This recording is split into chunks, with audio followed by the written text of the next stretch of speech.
Welcome to economics class. हम लोग numerical कर रहे थे नेशनल इनकम का। एक और न्यूमेरिकल आपके सामने लेकर आ रहे हैं। तो ये है न्यूमेरिकल। तो बेहतर है इसको फ्रीज करके क्वेश्चन को नोट कर लीजिए और स्टॉप करके ही इसको सॉल्व करिए अपने से, फिर आगे बढ़िए। तो ये रहेगा कि आप कर पा रहे हैं कि नहीं, देखिए खुद से। आप इसको फ्रीज करके नोट कर लीजिए। तो हम लोग आगे बढ़ते हैं सॉल्यूशन। तो आशा है कि आप लोगों ने इसको ट्राई किया होगा। ये मानते हुए हम आपको सॉल्यूशन दिखा रहे हैं इस क्वेश्चन का। तो ये क्वेश्चन था ग्रॉस वैल्यू एडेड पूछा है, फैक्टर कॉस्ट। मतलब अगर इस डायग्राम में जाएं तो वैल्यू एडेड मेथड से का ये क्वेश्चन है और पूछा है GDP GBA FC, gross value added GBA FC. तो ये पूछा है आपसे। तो आपको पता है कि इस मेथड से हम लोग करेंगे तो इससे हम लोग कैलकुलेट अगर करेंगे तो हम लोग जीडीपी एमपी में पहुंचेंगे।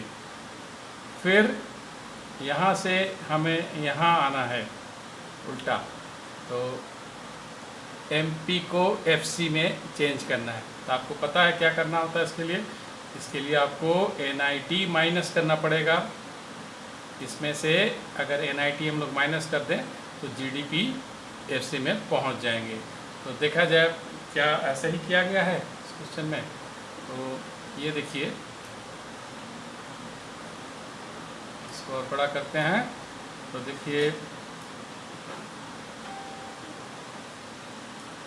आखिर में देखिए ये क्या निकला है। ध्यान से देखिए, पहले टोटल सेल्स निकाला है। तो ये टोटल सेल्स निकाला जाता है, domestic sale plus export plus self consumption. इस क्वेश्चन में कहीं भी सेल्फ कंजम्पशन नहीं है, इसमें खाली डोमेस्टिक सेल और एक्सपोर्ट दिया है, दो चीज़।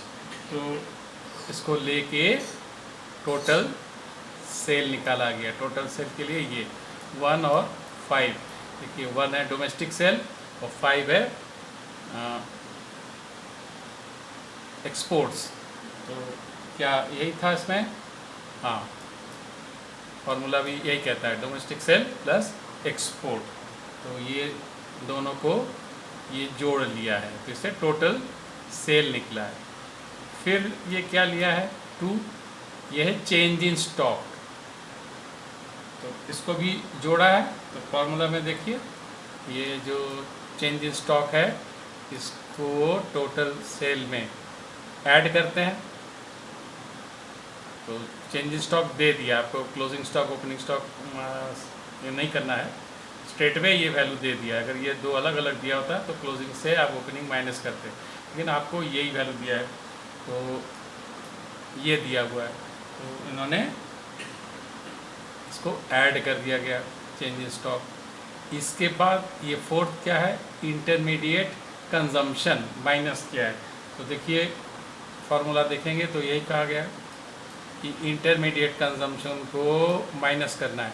इसमें आपको डोमेस्टिक और इंपोर्ट्स वगैरह की ज़रूरत नहीं है, इस क्वेश्चन में ऐसा कुछ दिया नहीं है, सीधे ये दिया है इंटरमीडिएट कंजम्पशन ही दे दिया है।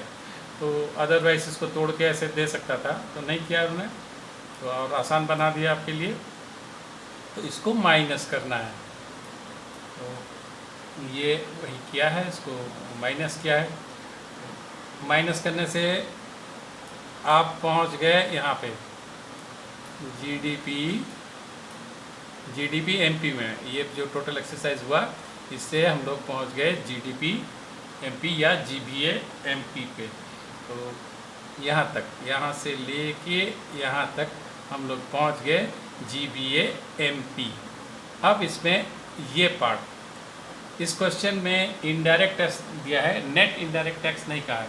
तो कोई सब्सिडी है नहीं इस क्वेश्चन में। अगर सब्सिडी भी दिया रहता है तो इनडायरेक्ट टैक्स से आपको माइनस करना होता सब्सिडी, तब एनआईटी मिलता है। लेकिन जब ये कहीं नहीं दिया है सब्सिडी तो हम लोग इसी को सब्सिडी 0 मान सकते हैं। तो यही आपका NIT हो जाएगा, जो इनडायरेक्ट टैक्स है यही आपका NIT है। तो इसको माइनस करना है। ये देखिए ये MP है और यहाँ से NIT माइनस करते हैं तब हम लोग को FC मिलता है, GDP FC, GDP MP से। तो यही काम उन्होंने किया है, इसको माइनस किया और ये आंसर आपके सामने है। तो बहुत ही आसान है ये, खाली थोड़ा सा ये फार्मूला आप लोग को याद रखना है। तो एक बार ये अच्छे से मन में अगर बैठ जाए तो इस तरह के प्रॉब्लम करने में कोई दिक्कत नहीं होगी। आशा है आपको समझ में आ गया है। Thank you.